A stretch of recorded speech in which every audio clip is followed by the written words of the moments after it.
बीते 2 दिनों से चल रहा रॉबर्ट वाड्रा का केस और फिर राहुल गांधी और प्रियंका गांधी का नेशनल हेराल्ड केस के बाद अब फिर एक नया मामला सामने आया है, जिसमें गुरुवार यानी 16 अप्रैल को आम आदमी पार्टी के कद्दावर नेता और गुजरात के सह प्रभारी दुर्गेश पाठक के घर सीबीआई की छापेमारी हुई है।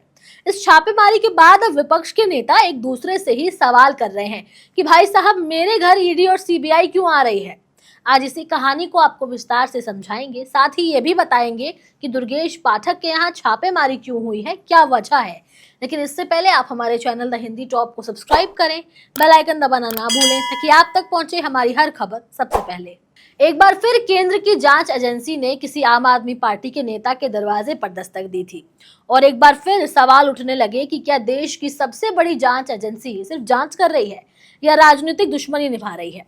रेड की वजह थी एफसीआरए, और यानी इसका मतलब ये है कि विदेशी अंशदान विनियम अधिनियम। लेकिन असली सवाल ये था कि ये रेड अचानक अभी क्यों हुआ।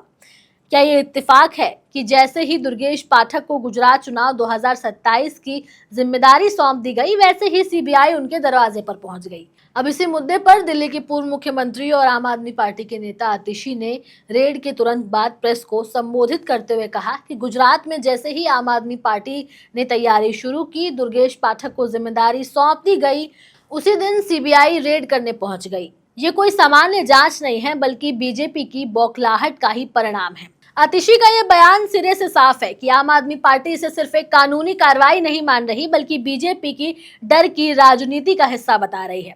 अब इसी विषय पर पूर्व उप मुख्यमंत्री मनीष सिसोदिया, जो खुद भी सीबीआई और ईडी के निशाने पर रह चुके हैं, उन्होंने भी सीधा हमला करते हुए कहा है कि गुजरात चुनाव की जिम्मेदारी मिलते ही रेड, ये इत्तेफाक नहीं है, ये साजिश है। बीजेपी जानती है कि गुजरात में अब सिर्फ आम आदमी पार्टी ही उन्हें चुनौती दे सकती है।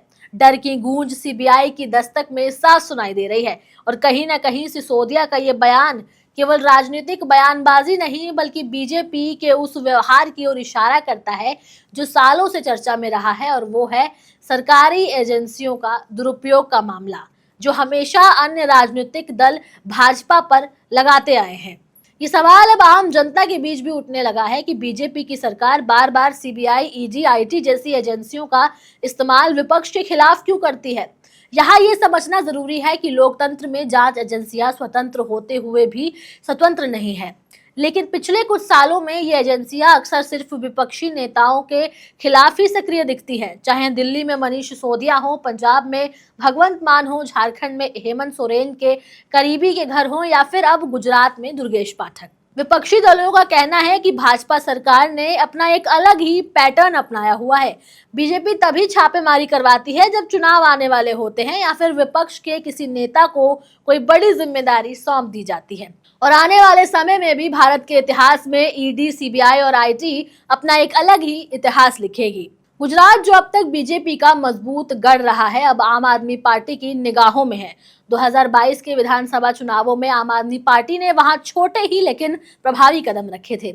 अब 2027 की तैयारियां तेज हो चुकी हैं। दिल्ली के चुनाव में आम आदमी पार्टी को मिली हार के बाद अब वो गुजरात के चुनावों के लिए अपनी कमर कस रही है, और शायद बीजेपी इसलिए सोचने विचारने पर मजबूर हो गई है और इसीलिए सीबीआई को मैदान में उतार दिया है।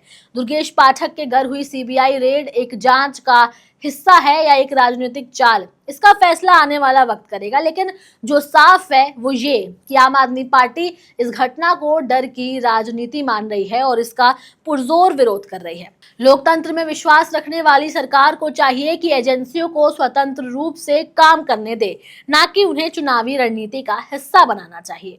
वरना जनता को लगेगा कि देश की सबसे बड़ी जांच एजेंसी भी अब एक राजनीतिक पार्टी की सेवा में लग चुकी है, और यही बात लोकतंत्र पर गहरे चोट जैसा होगा। बहरहाल, अब आप लोगों की इस पर क्या राय है, आप हमें कमेंट सेक्शन में जरूर बताएं। कैमरे के उस पार मेरा साथ दे रहे थे मेरे साथी शिव कुमार, मैं आपके साथ तनु चतुर्वेदी। हमारे चैनल द हिंदी टॉप को सब्सक्राइब करें, हमें एक्स यानी ट्विटर, फेसबुक और इंस्टाग्राम पर भी फॉलो करें।